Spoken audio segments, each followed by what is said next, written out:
My name is Roy Martin.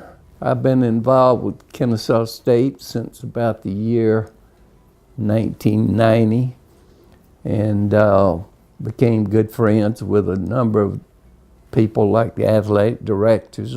At one time, I knew every coach over there. I've known Mr. Roy Martin and his wife Dot ever since their son Brad played baseball here many years ago.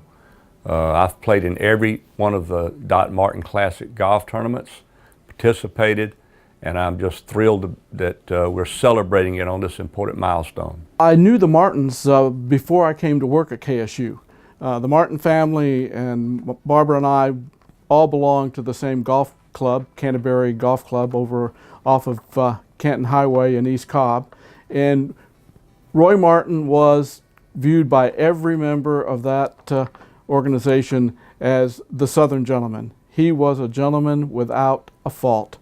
And Dorothy Dot was just an awesome young lady that I got to know casually because she wasn't an active golfer like Roy, but Roy was a man I admired and respected, and Dorothy was a young lady that I just felt the world about because I knew how much they were involved in supporting Kennesaw State athletics, and that meant the world to me.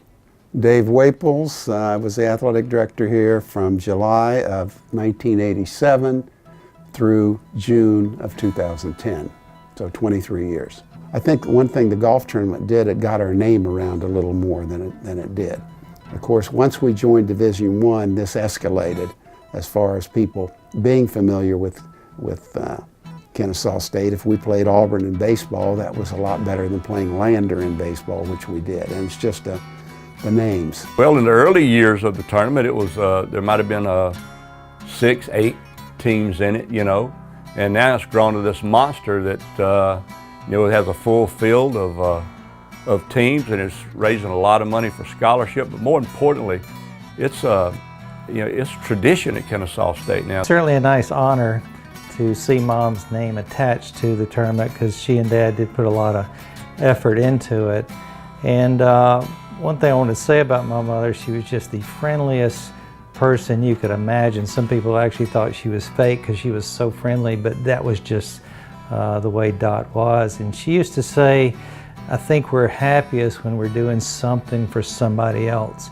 And that was her spirit. So it's kind of neat to see the tournament named after her because this is an event where everybody's playing and you're helping someone else. And that's our student athletes. So that's a pretty neat legacy to see that. And I know Dad was touched by it, and so was our whole family when the college says, hey, we want to name the tournament in Dot's honor. Dave Waples is responsible for it being named Dot Martin. Because Dave knew firsthand what, I call her Dorothy, but everybody else called her Dot. But people knew what she put into it and how dedicated she was to everything. And Dave, shortly after the funeral, he said he had something he wanted to talk to me about. And that's what it was. He wanted to name the tournament the Dot Martin Scholarship Tournament. I said, Dave, we're thrilled about that. Of course, she was a wonderful mom, and it was just a given when we all played on a sports team that Miss Martin was going to be the team mother. It just was a given. And she enjoyed that. She really loved serving others, and it just continued from our Little League days into high school.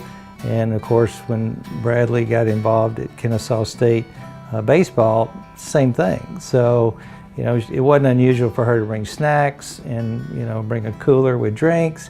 And it was just what she enjoyed doing. It wasn't a chore to her. And like she said, she always felt happy doing something for other people. So it's fun to see this legacy carried forward in the tournament, how this is helping others with her name attached to it.